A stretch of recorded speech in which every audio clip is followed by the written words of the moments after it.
The NFL Today on CBS is presented by Ram Trucks, Motor Trend's Truck of the Year for the third year in a row. And welcome back to the NFL Today. And now Amazon takes you out to the sights and sounds of the game between the Raiders and the Steelers. Let's throw it out to Pittsburgh with our announcers, Ian Eagle, Charles Davis, and Evan Washburn.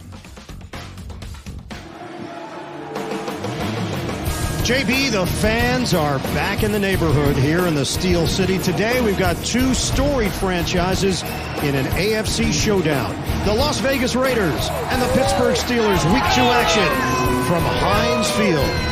As we join you from the broadcast booth. Hi, everybody. Ian Eagle along with Charles Davis. Evan Washburn joins us down on the sidelines. Both of these teams took care of business last week and come from behind efforts for both squads for Pittsburgh. All three phases played a big role in that victory over Buffalo, but the defense really led the way, CD. Certainly did, and we're used to that with Pittsburgh.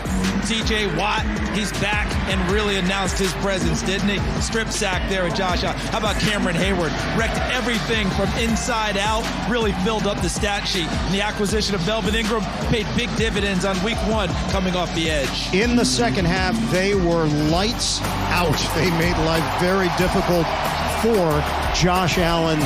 The numbers were pedestrian for one of the guys that was up for MVP last season.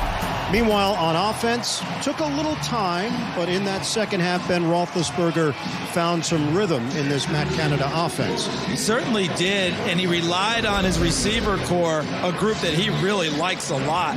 Able to spread the ball around. 18 completions, 8 different Steelers caught the ball, led by those receivers. Deontay Johnson, Juju Smith-Schuster, Chase Claypool. Ben Roethlisberger will continue to find them downfield. Meanwhile, for the Raiders, it was an overtime thriller on Monday night, victory over Baltimore.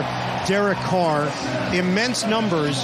He threw the football 56 times in the season opener. And he found some trust with his young receivers, because we know he's going to push the ball to Darren Waller, his tight end. But the young receivers impressed him in camp, and he gave them opportunities as the game went on. Henry Ruggs, their speed burner, he got involved. Then in the fourth quarter and overtime, Brian Edwards with some big-time catches and plays. And then to finish things off, Zay Jones with the game winner. And you mentioned it, Charles. Darren Waller has been an unstoppable force.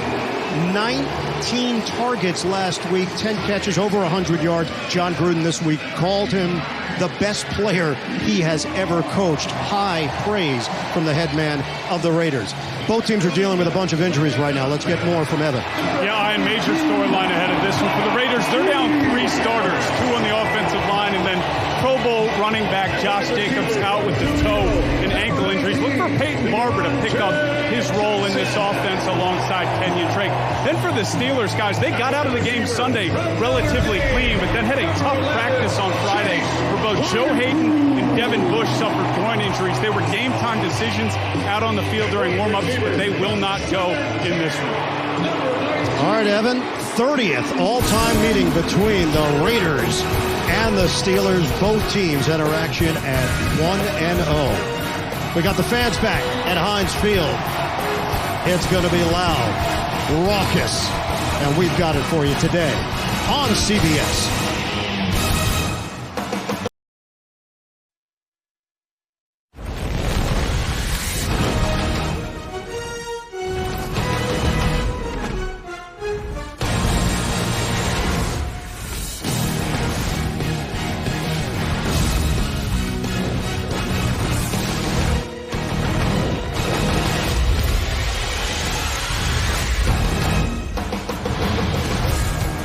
It is a picture-perfect Sunday in Pittsburgh, and today the Steelers host the Las Vegas Raiders. We'll have the opening kickoff coming up. The NFL on CBS.